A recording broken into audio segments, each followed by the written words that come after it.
الرحمن علم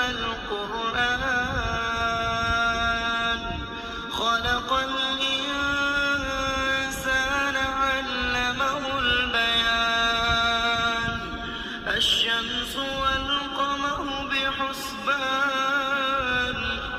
والنجم والشجر يسجدان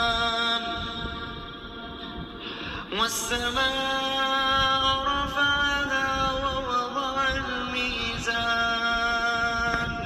ألا تطغوا في الميزان وأقيموا الوزن بالقسط ولا تخسروا